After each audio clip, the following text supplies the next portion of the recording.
expected to take place on the 23rd of November.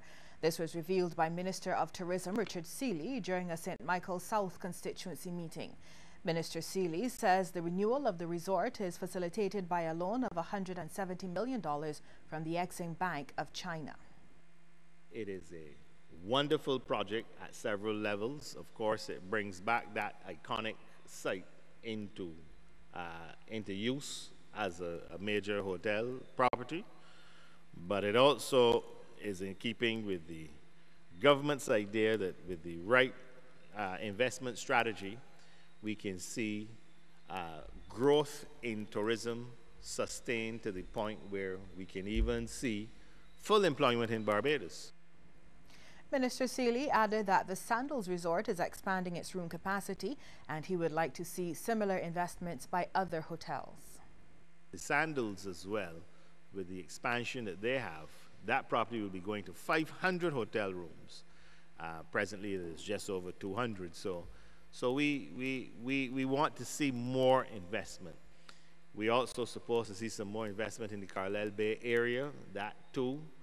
In the first instance, the Hyatt project, but also it is envisaged that there will be other hotel plant as well that will develop in that corridor. And again, all in keeping with government's strategy of boosting our room stock to the point where we create the capacity for growth in tourism. Mount Gay, the oldest producer of brand rums in the world, has launched a rum made from Mauby bark only for the Barbados market. The rum was launched over the weekend at the Bay Gardens in Oistins with an entertainment package featuring Sing Out Barbados, Jennifer Walker, a tuck band and other cultural entertainment. Alan Smith, who's been with Mount Gay since 1991, has been credited as the man behind the idea to make a rum from 100% Bajan ingredients. When we went to Alan Smith and he said, you know what, we need to bring something for the Barbadian public, something that is only available in Barbados, that is specifically for them, something made by the people, for the people. So we went to the drawing board and we said, you know what, why not do something with Mauby? Mauby is something, that's like the one drink that you go to when you can't find anything else in the house. You go through the fridge, you look for passion fruit, whatever you look for, and you can't find nothing, you know what's something that you can always find in the house is Mauby. That's one thing, easy to mix, just add water. And that's what we brought to you. So Alan went to work, and you know what he said? He said, this isn't going to be a flavored rum. We ain't going to just add Mauby flavor. We can actually take this rum, and we can actually distill it from Mauby bark. A retired educator says class sizes in Barbados are too large. This is according to Dr. Myrna Belgrave, who is a former principal of the Garrison Secondary and St. Winifred schools. Dr. Belgrave says this makes it difficult for teachers to show compassion the way they need to. And you cannot give that one-on-one attention to the students. And many times you have to give that one-on-one attention to student and parent, right? And then you have to have, the teachers have to have that awareness. Where are they going to get it? Dr. Belgrave was delivering the DLP's lunchtime lecture at the party's headquarters. She says detentions are hardly effective and are a waste of time. Dr. Belgrave says these periods should be used for reflection and not punishment. Social Care Minister Steve Blackett says the Welfare to Work program is being seriously re-examined. He made the comments to journalists at the Bethel Methodist Church in the city following a Thanksgiving service for the Welfare Department. The Welfare to Work program is dependent on the job opportunities that are out there in the wider job market. And because those job opportunities have diminished, the Welfare to Work program has had to be reconstructed and recalibrated. Because of the lack of opportunities that are out there.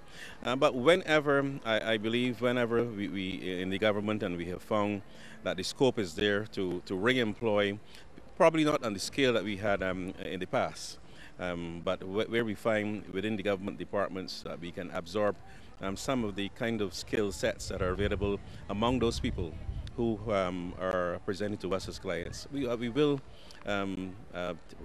take them back on in some regard. But of course that depends on how well the economy performs and the scope that we can bring those people back on and re-employ them. The First Citizens Dare to Dream Business Idea Competition has been launched for its second year by the Capefield School of Business, or CHSB. Program Manager of the Strategic Business Unit of the CHSB, Egbert Irvin, spoke at the launch. He says that the competition encourages young Barbadians to share their most innovative ideas.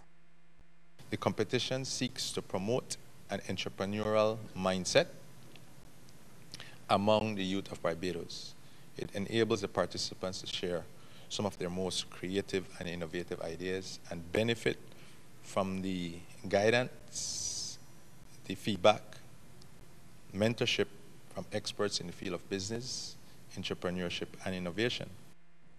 During the launch, Jason Marshall of the Capefield School of Business delivered the Global Entrepreneurship Monitor Report on Barbados. The report revealed that Barbadians have a fear of failure when it comes to starting a business. So the only thing that's actually increasing in 2014 is fear of failure.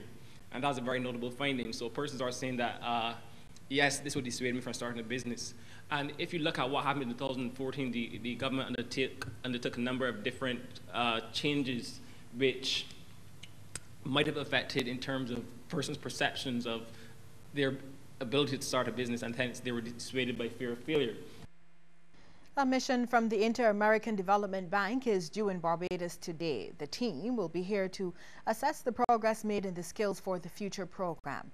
A key objective of the administrative mission is to review the status of various components of the loan, particularly the competency-based training fund and the possibility of a fourth cycle of partnership training. The team, led by Education Lead Specialist Dr. Sabine Rabil Auberg, will meet with various stakeholders who have benefited from the CBTF since 2004.